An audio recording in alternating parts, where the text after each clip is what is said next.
gone to China in that since 1971. In 1971, Nixon went to China. Henry Kissinger and Mao met, and Nixon was in the room. It was meant to be Nixon opened up China, but no. What the Kissinger, who's still alive today, and wrote a leader in the Wall Street Journal a couple of months ago about how much he thought lockdown policy was good for a new economy. He's still. We are living in the Kissinger age, and we don't even know it. And so, try and tie up those. So everything you've said so far. China was a sandbox. What does this narrative? I can understand why it makes you suspicious of these things, but what does the overall, all of the graph that you showed me, what does that make your overall picture? We have two options. We're being led by the nose down a path to Chinese social credit system that's been re-imported into the West after it's been studied and sandboxed and kind of worked out in China. The internet as a tool of control rather than as a tool of human freedom, and allowing us the right to use technology for human betterment. Instead, it's this new system of 1984 Big Brother, which Orwell didn't even foresee. So we now have a choice. The lockdown is crunching the time down because they know that we're coming to the end of the cycle. The hiccup was 2008, the financial credit crisis, and now we've got the full end of this 49-year cycle since 1971.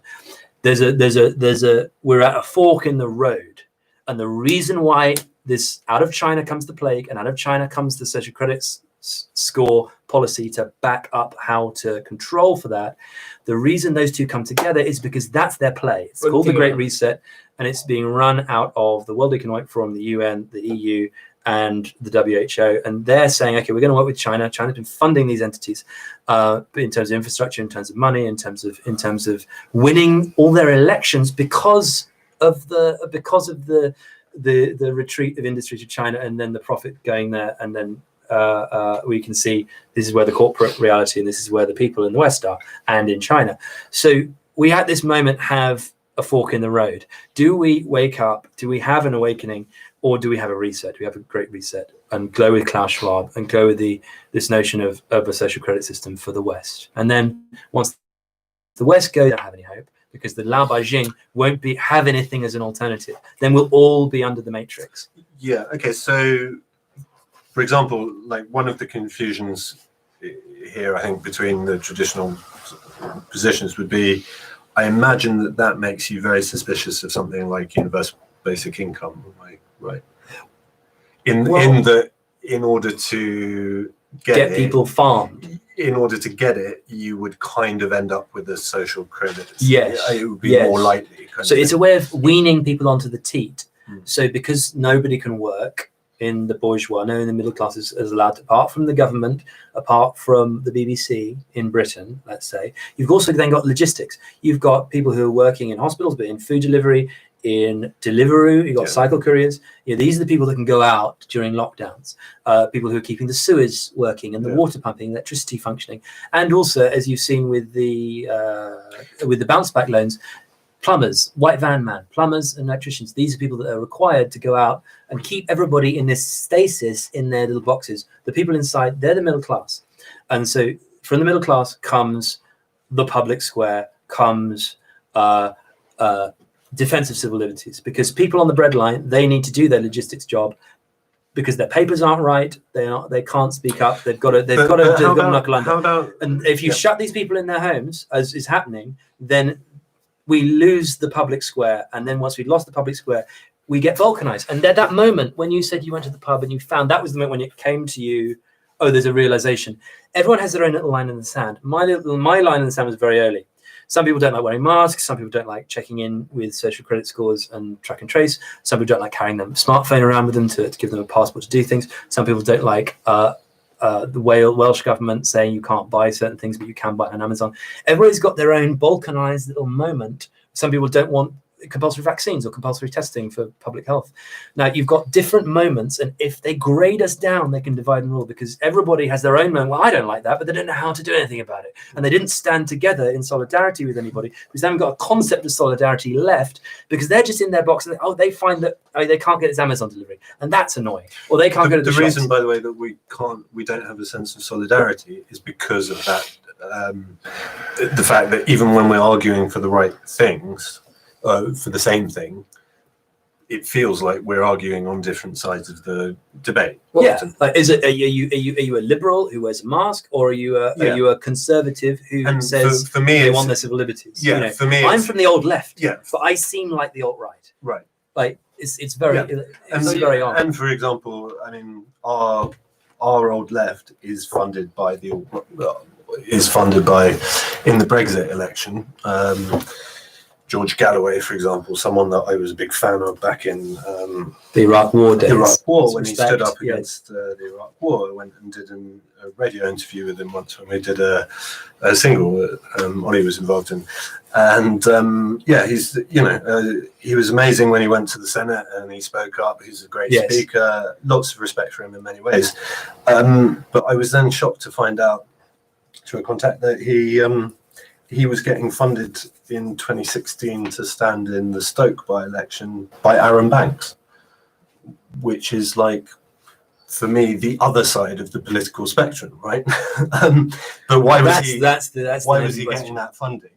No, I mean, this is... No. I'm not questioning whether he was funded by Arron Banks. I'm questioning the notion of the political spectrum. But so that stands. What I'm saying is that it's almost like you're looking at, if you imagine an ant in a garden on a hose pipe, and they're walking from the tap to the tree on the hose, and then you take the hose and you turn it into a circle, the ant has no idea, because it's still walking in a straight line, that it's going to end up back where it started, right? Yes. And it's almost like we're looking at the political spectrum as a line when actually it's a toroidal. It's a toroid. Yeah, it's like it is, as we've been discussing last week. It's a donut. And so it just means that we end up kind of going, well, I can't see this because that's behind that. Or, do you see what I mean? It's very difficult to talk about it until we map out the kind of true shape of it. So you mentioned trying to balance out sort of liberal, the sort of overemphasis on sort of a liberal market and sort of something more like the China-based sort of credit system and some kind of socialism. What you mentioned about sort of voluntary tax, did you have any other ideas about how to balance them out? Because you didn't quite. I felt that there were some other notions there which didn't quite come out. Like you didn't sort of map them out entirely. Well, I mean, I think on the one hand, there's much more direct ways of doing democracy. So, it doesn't have to be a yes/no, basically left or right decision every 5 years kind of thing. That's a very ineffective way of giving feedback. We have the technology now whereby anyone interested could potentially vote on pretty much everything. We don't need to do representative democracy in the same way that we're doing. I think. We used to send an MP to represent the views of the people in his constituency, kind of thing. So we'd send them, and their job, in theory, was to kind of represent the views of those people.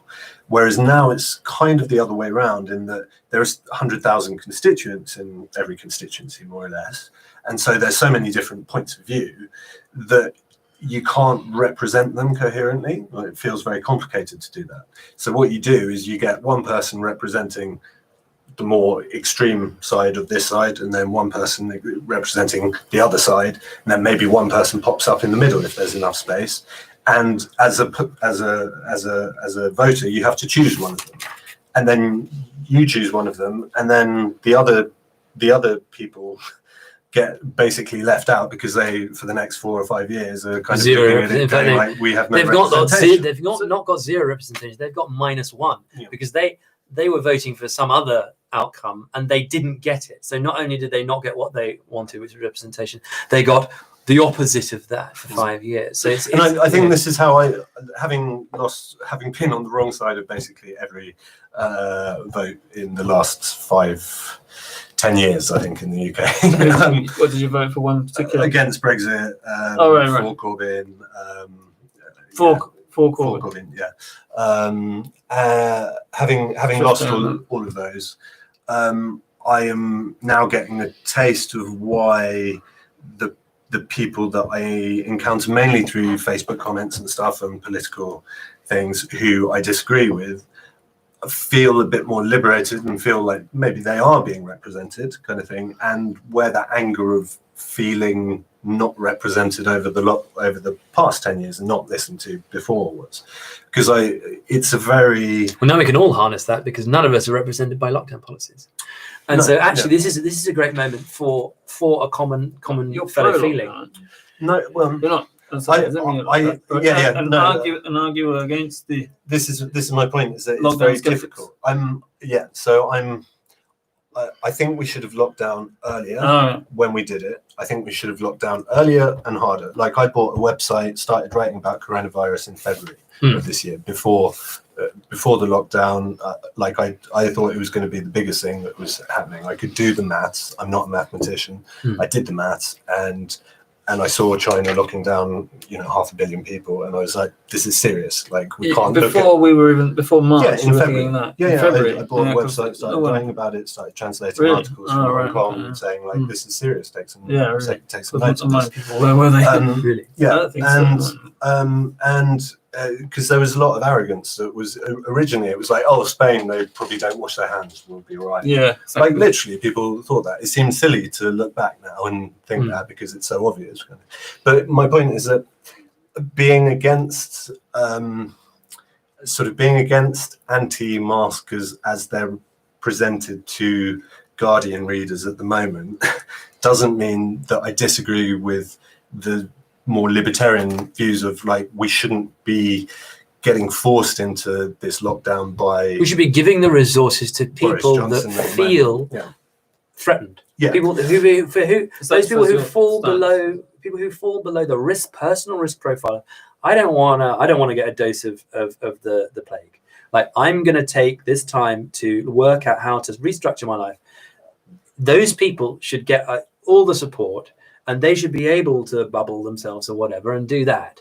That's great. And then if you concentrated those resources that are having to go on everybody's universal basic income, universal credit and bounce back loans, and then you focus that down into the people that actually need to isolate themselves because they have weakened immune systems and so on. Not assumption, not based on age alone, but based on their epidemiological profile of what they believe to be how risky they want their life to be. That's great. And what also should have happened is we should have locked down the airports on the 3rd of January. Yeah. Now, this is what the airports from China and from anybody who's come from anywhere that's been to China. Yeah. No, we have an island. We're on an island. Yeah. And yet by March, Philip and I, the day we met Oliver, we were in Chinatown at Chinese New Year on the 26th of January this year, and it was awash with people. We were in masks. I've not worn a mask since, but we were in surgical masks because we thought, okay, we want to go and film this. We want to go down and see Chinese New Year, which is like bringing in huge numbers of people from Wuhan into the centre of London. And that evening we met Oliver and we started this channel off the back of that encounter. 26th of January was too late.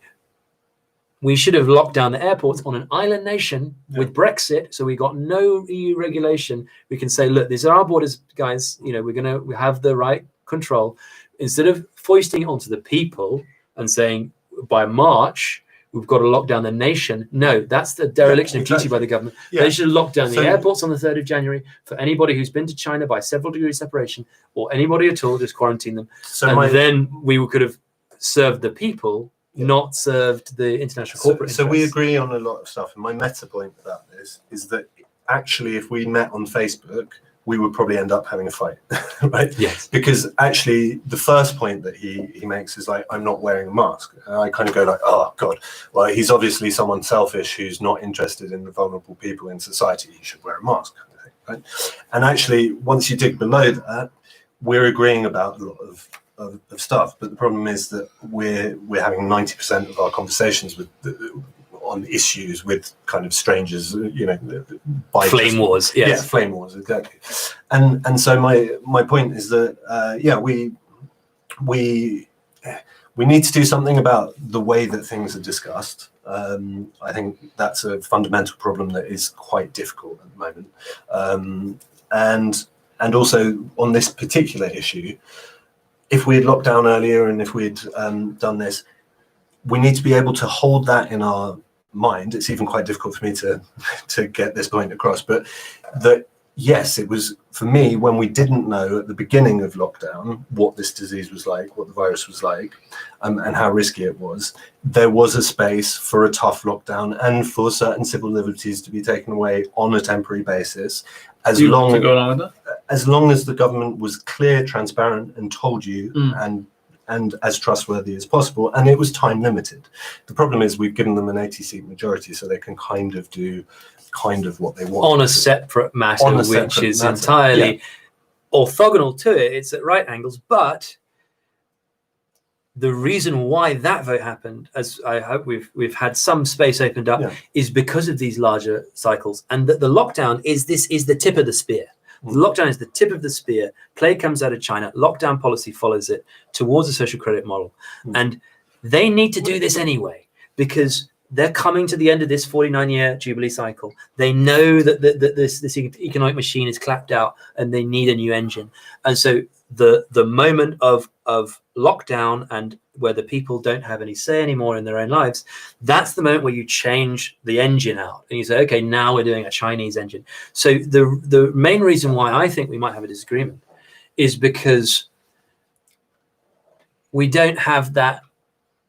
We're not talking, we're talking cross purposes in that I'm talking about a 49-year coup to take the people and turn them into livestock on a farm. So are you suggesting that the coronavirus is not a coincidence that it came from China? No, it's not a coincidence. It was manufactured in China. Well, it was manufactured in a lab in China. Now, I'm not alleging that anybody released it on purpose from the Wuhan Level 4 Wuhan Institute of Virology, but it did come from there. It then went next door to the wet market, probably because the Lancet and other medical journals were for years saying, since Fauci set up that lab in Wuhan in 2014, the medical journals have been saying they're really bad at holding these diseases in the vat. Like they keep letting them escape. They go down the road to the wet market and they get into all the meat and everybody like touching the meat. There was actually a social media post by one of the women who worked at that lab, Wuhan Institute of Virology. Yes, that is quite interesting. When you made allegations about the director of the lab being a political appointee and selling. Everybody's a political appointee in China, and selling. And there's an organ. There's an organ selling animals on the side. Yeah, of course. It's interesting about what you say about this. So it had to happen. It's all. This is a confluence point of a whole load of factors, and if we see it as just about Jonathan Sumption, great man as he is, and a debate on Labour and Corbyn and so on. Yeah. It's like looking at a postage stamp, and actually we've got to look out. I just want to ask you something. Do you think that perhaps the reason that China has got this credit system is because of SARS, the earlier? No, it's 1971. So in 1971, but it's just a bit. We created a China-America model with Kissinger and Mao. Yeah. They created an economic system where they took all the factories out of the West and put them in China. Yeah. Then the internet happened in the 90s. So when did it start? You reckon the credit, this sort of social? The social credit system was they're authority. The Chinese Communist Party is an authoritarian party. Yeah, of course. And then you get so it's essentially already a social credit situation. But then the technology of the internet enables it to be a digital. It enables this sort of Big Brother style sort of regulatory. So Orwell but not necessarily Big Brother. Orwell didn't even imagine the smartphone. He said that there were going to be microphones everywhere, not cameras. And he didn't know about the computing tech that was actually going to be rolled out. So Orwell actually was giving a minor version of what we now have a maximal version of coming to us, and this is what's really frightening.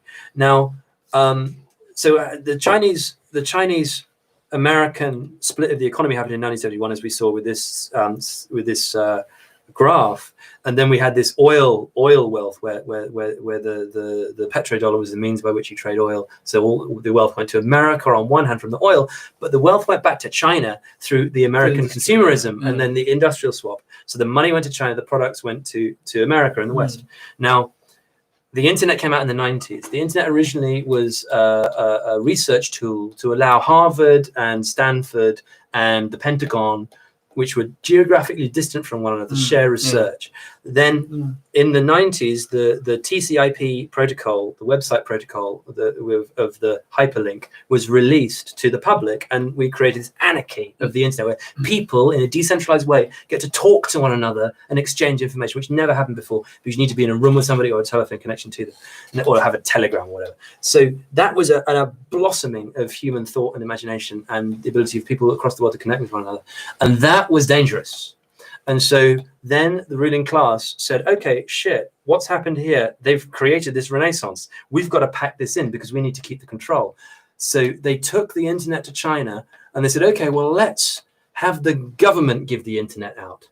And so instead of being a bottom-up, grassroots, anarchic, free market of free exchange, it's like, okay, well, now we're giving you the internet because you live on a rice paddy or in a factory Soviet, and then we're going to impose the internet as a means of control. And so you don't get it by buying something, you get it because it's been put into the administrative structure of your society that's top down.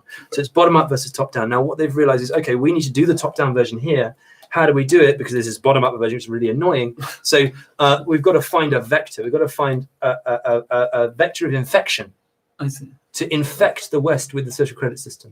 So you were saying earlier about the relative values about a loaf of bread and someone sort of stabilizing the value of a loaf of bread and this being important and having a self-regulating action where it's, I mean, it's the invisible hand, basically, isn't it? You know what I mean? Yeah, the free market. And then, but do you because I think that's partly an issue is that we don't have, it's not quite as self-regulated as we think, because you can't tell what someone's doing quite far away, like in cyberspace or in I would say that maybe you can use sort of distributed ledger technology or basically the internet to sort of compare prices en masse when you're actually making a purchase at any moment. Well, that's what you can do on Amazon. You can do so it. now you can say, okay, I was wondering, I want a phone. Yeah. Do I want a Samsung from South Korea? Do I want an iPhone from America via Foxconn in China? Do I want a Huawei from China's social credit system? Do I want, a BlackBerry from RIM, which is like, European, or Nokia, whatever, from Finland?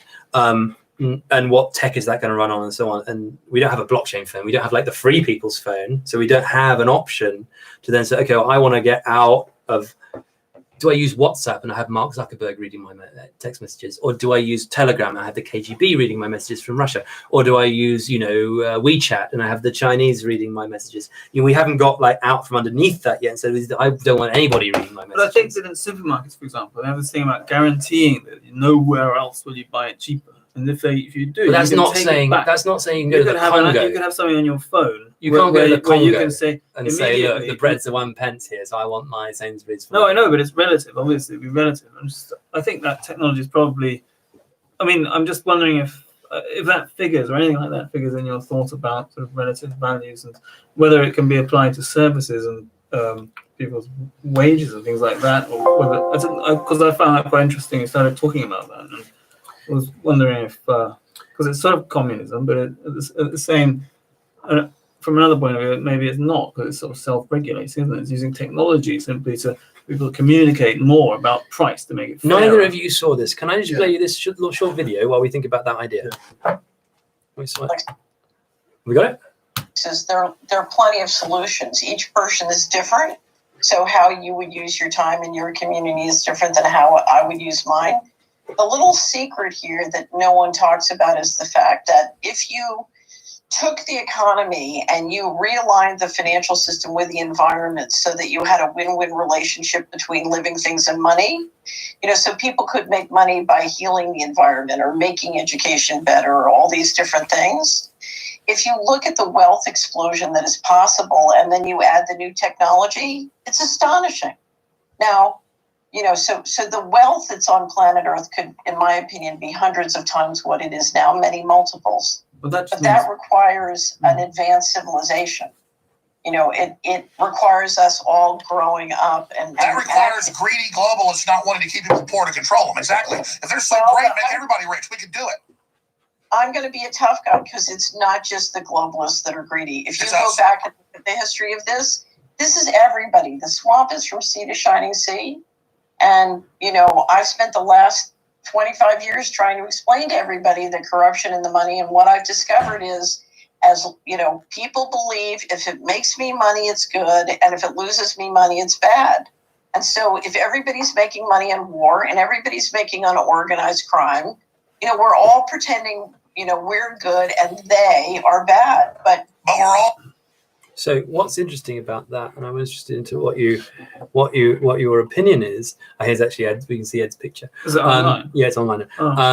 So what's interesting about this is her notion of reevaluating where the value in money comes from.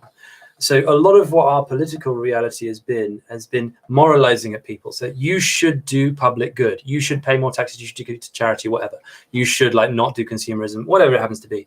You know, not do wars. Instead of looking at it through the lens of telling people what they should do, if the money structure meant that the incentives are aligned, so if you're selfish in an enlightened self-interest and you're doing what's profitable for you and it's good because making something is good and destroying something is bad in terms of the example we have. Well, correctly pricing stuff. So, I mean, I think something that everyone can agree on is that basically, there's a word for it, I'm not sure, but pricing in the entire product cycle. So, for example, if you are Coca-Cola and you make bottles that get thrown away, fine, you can do that.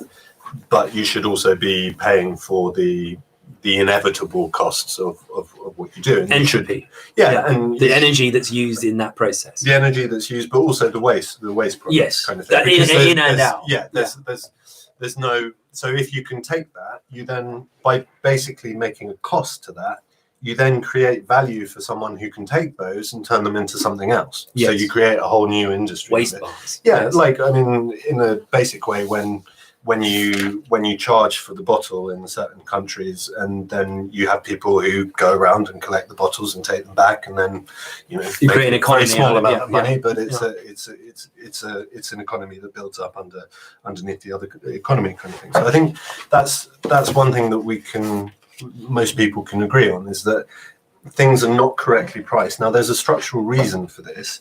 And again, it's to do with the incorrect functioning of the market. So as individuals, and again, it's a term that I think the traditional on the right don't like, what we need to do is unionize our value. So as consumers, for example, if I decide, hey, I've just found out that my favorite coffee shop is actually using far too much palm oil and causing travesty in the Amazon kind of thing. And I go, I'm giving up that coffee shop and going next door. It doesn't make much difference. But if I'm unionized with 100,000 customers, and with the press of a button, I can go, hey, switch my online order from this product to that product. And there's 100,000 of us who will do it. And okay, we get less choice, but this is that's always the way up kind of thing. Then we actually have some impact, and we can change the behavior of companies and stuff. And without going into the specifics, the kind of overall picture of why that happens is the people who make money in capitalist kind of functioning systems are the ones who can gather up the tiny little bits of noise, the tiny little bits of value that you have when you decide between this product and that product, and it makes no difference to you. Yeah. They're the ones that can gather up all those tiny little bits of value into one thing. And they make the money from doing that. Whereas as the individual, we're continuously depowered by only having those tiny quanta of value. And because I go and buy it 5 minutes after you, we don't go in there together. We'd be embarrassed to go in and go, hey, you know what, Pret? We'll buy your sandwich, but give us a 10% discount, because otherwise both of us are going next door. Yeah. Right? We'd be a bit embarrassed, because we're trained as consumers to be individualistic as well. So that would make me feel poorer in a sense. Do you know what I mean? By kind of unionizing with people and trying to say, hey, my value on my own is not very much, but my value together with people is much more. And I think that's one of the tricks. And there's a number of ways that they do this. So it operates as well. If you've ever tried to give up meat, as someone who I've I grew up eating meat, and I still do a bit, but I've tried to cut down over the last 5 years, kind of thing. But there's a specific structure to the way that a supermarket works, for example, is that if I give up meat, when I walk into the supermarket and I take a thing of salami, I like salami, and I take that thing of salami, I'm not actually killing an animal by taking that salami. That animal has already been killed. So if you look at the cycle, where I am on the cycle, I can't stop the thing that I see, the animal, from being killed. And that's the clever thing. It's like when you walk into a McDonald's, they've already made the burger based on the statistics for that area so that it can be ready for you. So by stopping going into the McDonald's, you don't actually stop that burger being cooked. We have a solution. It'll get cooked and it'll get wasted. Let me just finish the point quickly, which is that is happening all over the place. That the reversal of that cycle. And I once did a retreat up at my place in the south of France where I run writers' retreats. We had a thing called the Thinking Garden. People go there and they bring a group of people and they make their own rules how they want to live for a week, basically, or 2 weeks. And the rule that this group of people made was that they were happy to eat meat, but only if they'd seen it killed. And immediately, by doing that, you've reversed the cycle. So you see the animal. If you're hungry and you want to eat the animal, fine, but it has to be killed. Not everyone killed one, but there was a butcher, a neighbour who would do it. And by the end of that, there were 30 people who started, and there were 3 people who'd gone permanently vegetarian or vegan by the end of it. And people were literally begging us not to have a pig at the end. We were going to have a big sort of roast kind of thing at the end. And people were literally begging to not do that because the cycle had been reversed and their choices had a direct effect in the right way in the circle, kind of thing. And I think that trick is happening all over the place. That's very impressive, because you've done a proof of concept of something that my father came up with when I was about 5 years old. In 1979, long before I was born, my father stopped eating meat because he thought it was a holocaust of our fellow creatures. And also he was then vindicated on the health front by the BSE crisis. So he was like an early vegetarian, or the vegetarian we call it, because I grew up eating fish. So I've never participated in that meat cycle, but I then realized he had this idea, we should have a meat license. Exactly like you said, you've got to go through the process of killing the thing that you eat. And then if you can do it, if you can stomach it, then you get your meat license. And if you don't, you've done that. And I'm very impressed that you've done the proof of concept and now we can get the data, because I came up with, off the back of his idea when I was a kid, I came up with this idea of VeggieCoin. So my notion was, wait a minute, okay, vegetarians think of their vegetarian value as being about food. Do I eat meat? Do I not eat meat? As you said, it's about consumerism. But then you have this notion, well, it expands to cosmetics, maybe it expands to clothing, leather, goods, maybe sort of testing on the eyes of rabbits and monkeys, cosmetic products, whatever. And it was only through doing that, by the way, that we found out that we got 2 goats, and they were male goats, and they got given to us in the spring because basically the local farmers give away they kill their male goats because they can't make cheese, they can't make milk, and so they're worth less than nothing to the farmers. And so that's one of these examples of kind of weird pricing in our economy. My notion as a kid was, well, why can't you buy a vegetarian phone?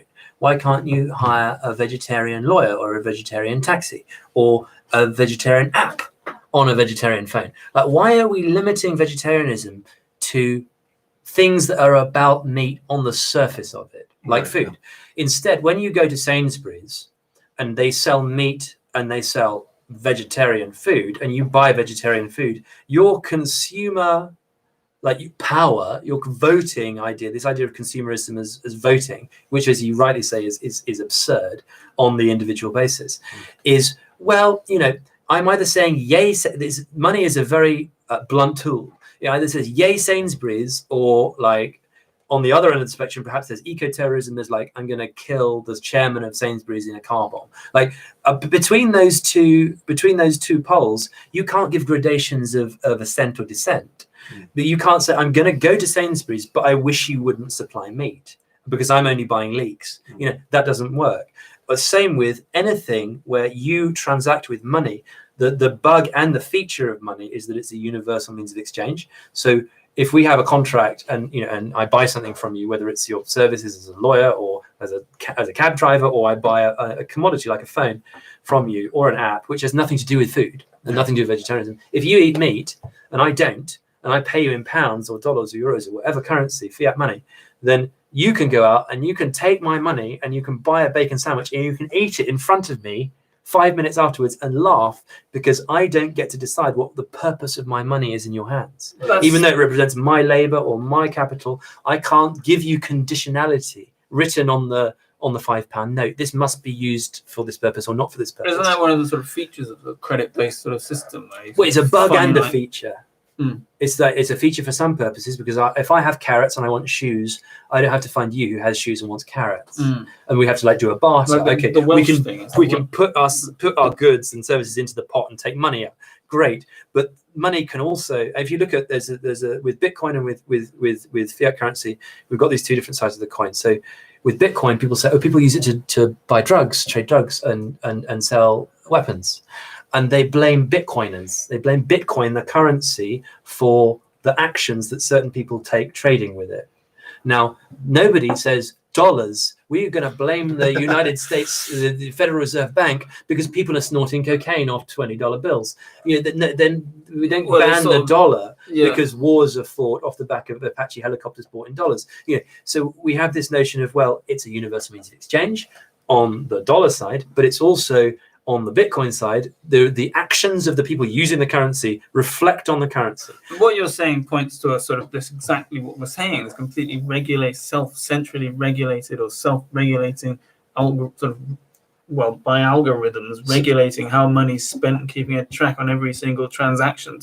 No, you can do the other. You can do it in a decentralized. What we're thinking of is centralized. You can do decentralized as well. Yeah. You can say we'll report it together, and you have a union, which is a kind of credit union. Now, rather than having it determined by a central bank. Now, I had this idea in 2007, 2008, which was this veggie. I've called it the veggie dollar. I said, okay, how would you do it? You'd have a different currency that you get out of your pocket, and you have veggie dollar notes, and you have maybe a lapel pin saying I'm a veggie dollar user. We can trade in. We don't have to use pounds. And so of course then Bitcoin didn't exist and blockchain didn't exist. There's a sort of moral. I mean, there's a moral. So ethical currency. My notion was, how do you build an ethical currency? And and only 10 years later did I think 5 years later did I think VeggieCoin could work through blockchain and Bitcoin, so that you could have an economy of people reporting, this is vegetarian. So value. I mean, you could be rich in VeggieCoin, but very poor in other kinds of coins. Yes. Have you, by the way, you said that, I mean, are you a writer? Have you written a book? Perhaps I came in a little late and didn't understand. Yeah, I'm a writer. We didn't actually introduce Dan, James. We started a kind of new Athens political. We had started this kind of the debate, in the People's Assembly before we really introduced ourselves. Hello, I'm Lorenzo. Hi, and Daniel. and you're a writer. Yeah. Oh right, my name's Ed, by the way. Singer, artist, writer. You see, we didn't come to blows, even though we didn't introduce ourselves, because we have the great civil discourse that we can talk without getting angry. Yeah. What is your book? Have you written a book? Or? I've written a couple of books, 3 books, educational history books on the First, Second World War, and propaganda. Those are for kind of teenagers, probably. Yeah. Like Nick. And more recently, have you shown him our propaganda document, The Artist's Guide to Not Growing Up, which is artist. Yeah, it's a book about how to resist pressure from people telling you to get Rishi Sunak telling you to get a proper job. So this was written a couple of years ago, and then are you an artist then? I was in a band. Had a single about bank charges and how much I get charged once. What about getting charged for your charges? Yeah, exponential debt. Well, compound interest. It was while I was at university, and then I came out. Two sides of the coin, isn't it? Exponential debt and compound interest. Yeah. So ended up just writing a thank you song to basically, it was on Desert Island Discs the other day. Oh, really? Martin Nurse went on, and I basically wrote it as Well, a the guy thank who you wrote no. to him. Martin Nurse, the money-saving expert. Oh, I basically wrote him a thank you letter because I just followed his template letter instructions and actually won against the bank, and they gave me well done. 400 quid back or something. And I was just like, "Thank you, Martin, I love you." legal And then notice. because he gets so many emails, the email just bounced back and said, "Only send it to this email address if you're really serious and you really need his attention." I was like, "Well, I just want to say thanks," so I sent it to him, and then it bounced back again and it said, "Really, he does get a lot of emails. So only send it to this email address." So I did it one more time, and I just forgot about it. And then he put it on his forums and stuff, and people were like, "Hey, let's release this." And so we made a thing of it. Oh, fantastic. 822 to bankers to 8222 or whatever, and released it in the charts, and it kind of took off for a while. And then we. So what's the name of that piece?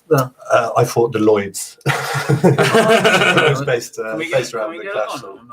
Yeah. That's great. Yes. But yeah, no. So we I fought the Lloyds. yeah, we spent a little while after that going around playing festivals a bit. We played a gig with Chaz and Dave. That was probably the highlight. And What's the then ended up in, playing in the Houses of Parliament. Another highlight.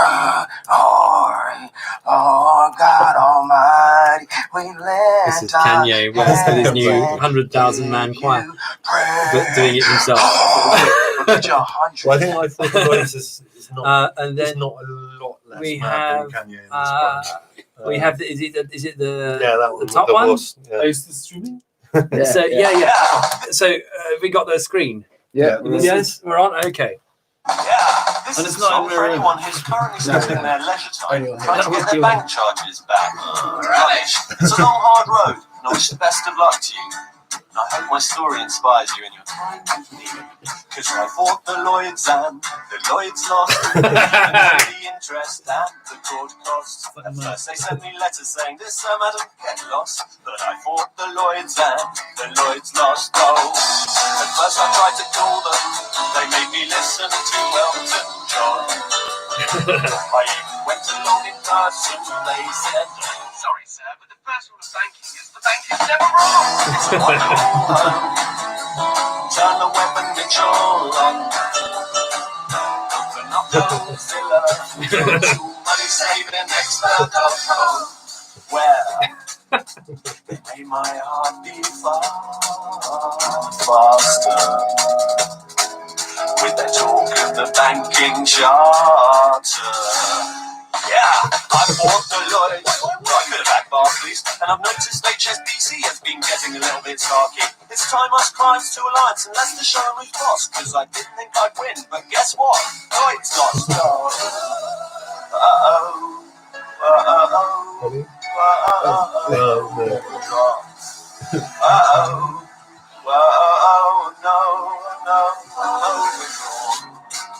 But my life got so much better. Oh yes, indeed, when I logged on and saw those sexy little template letters. Yes, us against the banks, time to sign that petition. Play the song outside your local branch till they listen. Come on, you bankers, give us our cash, cause we won't stop singing till we get it all back. Yeah, I fought the Lloyds and you can do it too. Tell the listening bankers time to listen to you. They'll send you letters saying you don't have a clue. I fought the Lloyds and so can you. I fought the Lloyds were gonna win, but they DJ. to charge 30 quid, but it isn't. I fought the Lloyds for the journey, but they're not. Cause I fought the Lloyds and the Lloyds lost. Boom. Fantastic. It's been a while. Dan James. That was incidentally just before the 2008 financial crash. Oh, really? So I'm not saying Wasn't you? I'm not saying it was the straw that broke the camel's back. But, It was the we're horses. talking about grand narratives. Grand National. And so thank you for that. That's really cool. And let's be in touch. Let's come back on the show. It would be very good to have you again. And it's been great to have a civil discussion from people who always can find common ground. Yeah. On that note, we have Ed's picture, the first in our new series of Gilray style cartoons. The proof of concept here, we have Boris follows the Swedish model. Here's dear leader with the Swedish model, and she doesn't look very locked down to me, does she? To you? No. Thank you, Ed. That's a great start, and we'll be producing these every week from now on. So Yeah, you can collect them. There'll be limited editions. We'll do like Jeep Clay print, whatever. There'll be something to come out of this in terms of merchandising. Martin's been turning us onto the power of merchandising, so we need to actually get on that bandwagon ourselves here at the New Athens. Well, and on that note, I think you wanted to sing us out. Oh yeah. While you set up, I just wanted to. I sent you. While you set up, I just wanted to. What do we put on here, or is it on there? Oh, we've got on there. Say thank you for tuning in. We'll be repackaging this Martin's interview, our discussion with Dan James, into separate kind of buckets. Also, there's Martin's previous discussions with us here about kind of property and blockchain mortgages. We're going to be creating a new structure for this hashtag. This is madness. Social and political movement, what he's calling the musical intervention, which I think is really great. It's great to present that here tonight on the New Athens. This is madness. We'll send out all the links and so on in the future. And you really should give us a subscription. If you like the content, leave a like. If you like where we're going with this, please share and subscribe. Share widely. You can find us on all social media platforms on at the New Athens. That's Facebook and Instagram and Twitter and so on. There's a Facebook group which you should go onto. That's where the debate happens between shows. That's facebook.com/groups/the New Athens. And also there's a Telegram group and WhatsApp groups, which if you contact us, we can put you onto, and that's where we share some of our plans and some of our actions. You need to get on with bounce back loans. You need to get on with getting resources out of this government structure, out of this social credit scheme, and take those resources outside, so that we can start creating startups together with what we're going to do in our new year, which I'll explain to you forthwith. Next week on the show, we have Rose McGowan calling in from Mexico to discuss Rosecoin, our new initiative, cryptocurrency valuing human freedom, which I think works really well with This is Madness, and we'll be bringing those together very soon. She couldn't make it here today. She's going to be on the show today, but there was another hurricane, and so we wouldn't get a video connection, so the Wi-Fi would be down. So we thought, okay, let's leave it to next week. We have Martin on, Dan James, and Ed, and I think Ed is here to sing us out with his own musical intervention. Over to you. Cuore un grato. Neapolitan folk song. Not by Paolo Posti, as it happens. That's it from me. Here over to Ed Metzer. Have a good night.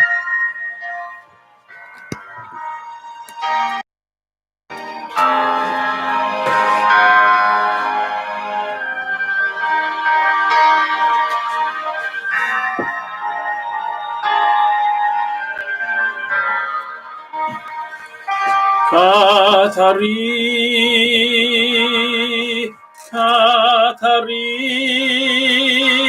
perché metti certi parole a mare, perché mi sono dormi niente Catari, non ti scordar che un dito dato il cuore Catari, non ti scordar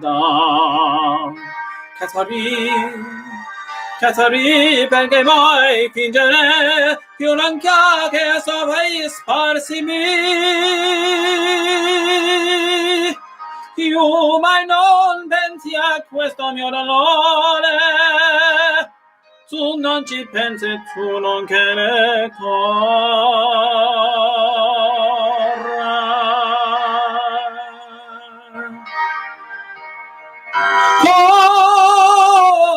Cuore un grato, ti sei preso la vita mia, tutto passa, non mi pensi più.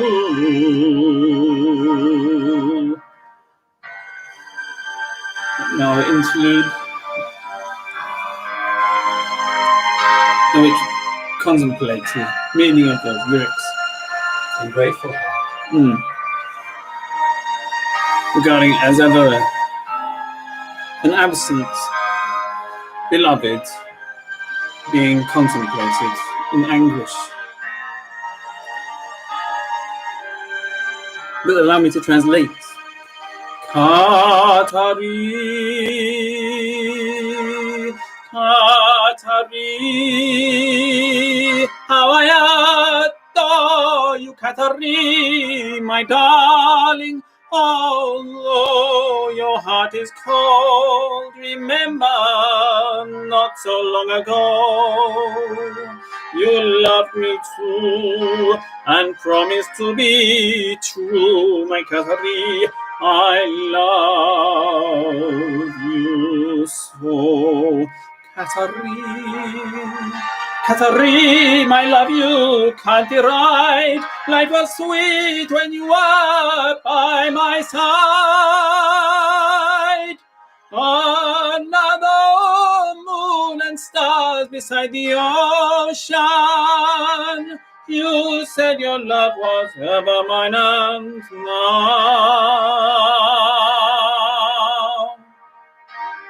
I'm calling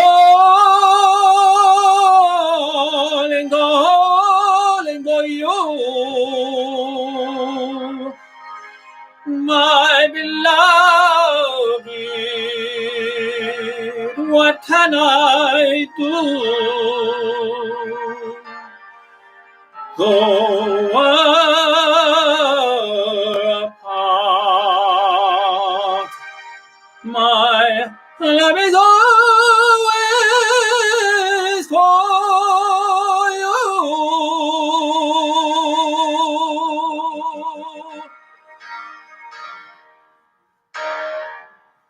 Grazie.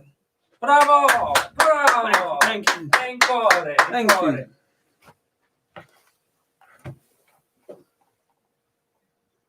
Fantastic. Excellent. We're out. Cool. Nice one, Ash. Beautiful. Let's go a bit sort of weird.